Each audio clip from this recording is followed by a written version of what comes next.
Hello மக்களே, வணக்கம்.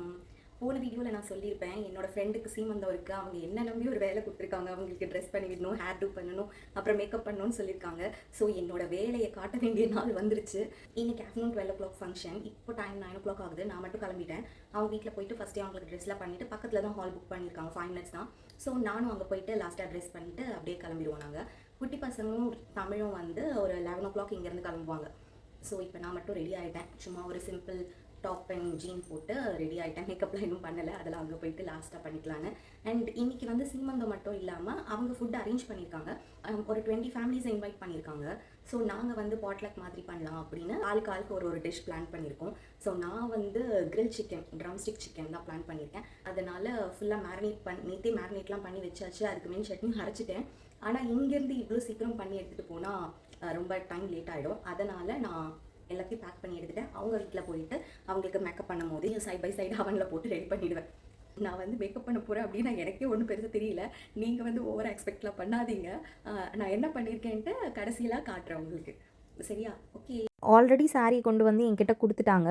ஃபங்க்ஷனுக்கு முன்னாடி நாள் நான் சாரியை ஃபுல்லாக அயன் பண்ணி ப்ளீட் பண்ணி ரெடி பண்ணி வச்சுக்கிட்டேன். இதுக்கு நான் எந்த கிளாஸும் போனதில்லை. நானே வந்து ஆன்லைனில் பார்த்து தான் எல்லாமே கொஞ்சம் கொஞ்சமாக கற்று வச்சுருக்கேன். இந்தியாவில் இருக்கும் போது எங்கள் ஃபேமிலி ஃபங்க்ஷனுக்குலாம் நானே தான் என்னோடய சாரீலலாம் இந்த மாதிரி ரெடி பண்ணிப்பேன். ஸோ தெரிஞ்சதை வச்சு ஓரளவுக்கு ப்ரொஃபஷ்னலாலாம் இருக்காது, பட் ஓரளவுக்கு நல்லாவே தான் பண்ணி வச்சுருக்கேன். இது அவங்களோட சாரீ, என்னோட ட்ரெஸ்ஸு, அப்புறம் கொஞ்சமாக மேக்கப் ஐட்டம்ஸ். இதில் வந்து நான் மேரினேட் பண்ண சிக்கன், கொஞ்சம் இந்த பேப்பர்ஸ்லாம் எடுத்துகிட்டு போகிறேன். என்னோடய ஹேண்ட்பேக். ஃபைனலி இப்படி தான் நான் அவங்கள ரெடி பண்ணியிருக்கேன். அவங்களுக்கு வந்து ஜடை வச்சுக்கணுன்னு ஆசையாக இருக்குதுன்னு சொன்னாங்க. அதனால் ஜடை வச்சு ரெடி பண்ணியாச்சு. இந்த ஃப்ளவர்ஸ் எல்லாமே ஆர்டிஃபிஷியல் தான், எதுவுமே ஒரிஜினல் இல்லை. இங்கே லக்சம்பர்கில் எந்த மல்லி, ரோஸ் இது மாதிரிலாம் எதுவும் கிடைக்காது.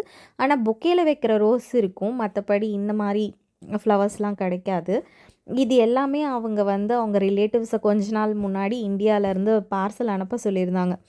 அவங்கக்கிட்ட எல்லாமே ரெடியாக இருந்ததுனால நான் ஏதோ எனக்கு தெரிஞ்சதை வச்சு அவங்கள ப்ராப்பராக ரெடி பண்ணிட்டேன். நானே யூடியூப்க்கு புதுசுன்றதுனால இப்போ வரைக்கும் நான் எங்கேயும் பெருசாக போனால் கரெக்டாக ப்ராப்பராக வீடியோஸ் எடுக்கிறதில்ல. அதனால் அவங்களுக்கு மேக்கப் பண்ணும் போதோ இல்லை ஹேர் டூ பண்ணும் போதோ எங்களுக்கு வீடியோ எடுக்கணும், ஃபோட்டோஸ் எடுக்கணும் அப்படின்ற ஒரு எண்ணமே இல்லை. அதனால் எதுவுமே எடுக்கலை. ஹாலுக்கு போயிட்டு ஃபங்க்ஷன் ஸ்டார்ட் பண்ணதுக்கப்புறம் தான் நான் வீடியோஸ், ஃபோட்டோஸ் எல்லாமே எடுக்க ஆரம்பித்தேன். கரெக்ட் டைமுக்கு குட்டி பசங்களும் தமிழும் வந்துட்டாங்க ஹாலுக்கு. இவங்க ஒரு ப்ரேயர் பண்ணி ஃபங்க்ஷனை ஸ்டார்ட் பண்ணிட்டாங்க. அருமையாய் தேவன் செய்த நன்மைகளுக்காக அவரை நாங்கள் முன்வைத்து அவரை நாங்கள் மகிமைப்படுத்தி இவர்களை ஆசீர்வதிக்க வந்திருக்கிறோம். வந்தவங்கள அனைவரையும் ஆண்டவராக இயேசு கிறிஸ்துவின் நாமத்தில் அன்போடு உங்களை வாழ்த்தி வரவேற்கிறோம். இந்த நாளிலும்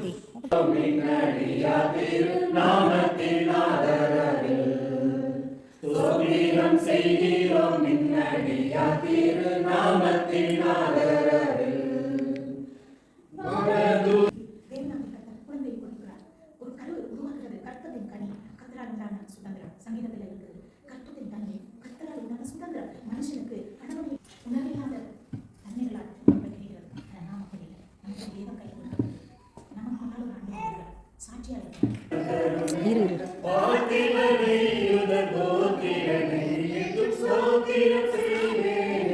ப்ரேயர்லாம் முடிஞ்சதுக்கப்புறம் அவங்களுக்கு நலங்கு வச்சு வலையெல்லாம் போட்டுட்டு லேடிஸ்லாம் மட்டும் ஒரு குரூப் ஃபோட்டோ எடுத்துக்கலாம் அப்படின்னு தான் ஸ்டேஜில் ஏறணும். அப்புறம் ஒரு குட்டி பசங்களாம் சேர்ந்து வந்துட்டாங்க. அதனால குட்டீஸையும் சேர்த்து வச்சு நாங்கள்லாம் மட்டும் ஒரே ஒரு ஃபோட்டோ எடுத்துகிட்டு அதுக்கப்புறம் எல்லாருமே சாப்பிட போயிட்டோம். இந்த ஃபங்க்ஷனில் நாங்கள் பாட்லக் மாதிரி வேறு பண்ணதுனால இவங்க சிக்கன் பிரியாணி, சிக்கன் 65 மட்டும் வெளியே ஆர்டர் பண்ணிட்டாங்க. நாங்கள் ஒருத்தரும் பண்ணிட்டு போன ரெசிபியே ஒரு ரெஸ்டாரண்ட் லெவலில் அவ்வளோ மெனு இருந்துச்சு. ஆக்சுவலாக இது எல்லாமே பிளான் பண்ணி குரூப்பில் வந்து இது பண்ணுறோன்னு தான் சொல்லியிருந்தோம். அப்போ பெருசாக தெரியல, ஆனால் இங்கே வந்து பார்த்தா எக்கச்சக்கமாக இருந்துச்சு. ஆனால் அதோ தெரியுதுல, இந்த காலியான டப்பா தான் என்னோடது. நான் பண்ணிட்டு போனது தான் ஃபஸ்ட்டு காலி ஆகிடுச்சு. ஏன்னா நான் சொன்ன மாதிரி நான் ஒரு லெக் பீஸாக இருந்துச்சுல, அதனால் எல்லாருமே எடுத்துட்டாங்க. ஸோ என் பாக்ஸ் ஃபஸ்ட்டு காலியானதில் எனக்கு ரொம்ப ஹாப்பி. ரவா லட்டு, குலாப் ஜாமுன், கேக்கு, கப் கேக்கு, பூரி, சப்பாத்தி, நாட்டுக்கோழி குழம்பு, chicken pakoda, green chicken, pulao அப்படின்னு எக்கச்சக்கமான ரெசிபி சாப்பிட தான் முடியல, அந்தளவுக்கு அதிகமாக இருந்துச்சு. அதுக்கப்புறம் ஜாலியாக பயங்கரமாக ஃபன் பண்ணிவிட்டு விளையாடிட்டு இங்கே போனதில் எங்களுக்கு கொஞ்சம் நிறைய புது ஃப்ரெண்ட்ஸ்லாம் கிடச்சாங்க. அவங்க கூடலாம் பேசிட்டு தென் ஒருத்தரும் ஃபேமிலி ஃபோட்டோஸ்லாம் எடுத்துகிட்டு நாங்கள் ஒரு ஷார்ப்பாக 6 வீட்டுக்கு வந்துட்டோம். அகெயின் இவங்க வந்து 9:30க்கு நாங்கள் உங்கள் வீட்டுக்கிட்ட வந்துட்டோம், நாங்கள் வரோம் அப்படின்னு சொன்னாங்க. என்னடா அப்படின்னா இவங்க வீட்டுக்கும் எங்களுக்கும் ஒரு 1/2 hour தூரம். அண்ட் இன்றைக்கி தான் ஃபங்க்ஷன் நடந்துச்சு, இவ்வளோ டயர்ட்லேயும் என்ன ஆச்சு வராங்க அப்படின்னா, நீங்கள் வந்து தாம்பூலமே வாங்காமல் போயிட்டீங்க, நான் எதுவுமே கொடுத்து அனுப்பல அப்படின்னு ஒரு பேக்கில் ஃப்ரூட்ஸு ஸ்நாக்ஸ் இதெல்லாம் போட்டு எடுத்துகிட்டு வராங்க. இந்த அளவுக்கு எப்படி க்ளோஸ்னால் ஒரு 10 to 12 இயர்ஸ் ஆஃப் ஃப்ரெண்ட்ஷிப் தான் காரணம். இவங்கள தமிழுக்கு பெங்களூர்லேருந்தே தெரியும். ஆனால் இவங்க லக்சம்பர்க் வந்து ஒரு 8 இயர்ஸ் ஆயிடுச்சு. நாங்கள் லக்சம்பர்க் வரும்போதும் இவங்க எங்களுக்கு நிறைய ஹெல்ப் பண்ணாங்க, இப்படி பண்ணணும் அப்படி பண்ணணும் அப்படின்னு. ஸோ இப்படி தான் எங்களோட ஃப்ரெண்ட்ஷிப் இங்கே வந்து நல்லபடியாக கண்டினியூ ஆகிட்டுருக்கு. ஓகே, நான் பண்ண மேக்கப் எல்லாம் எப்படி இருந்துச்சுன்னு கமெண்ட் பண்ணுங்கள். நெக்ஸ்ட் வேறு ஒரு இன்ட்ரெஸ்டிங் வீடியோவில் உங்களை வந்து மீட் பண்ணுறேன். அது வரைக்கும் பாய் பாய்.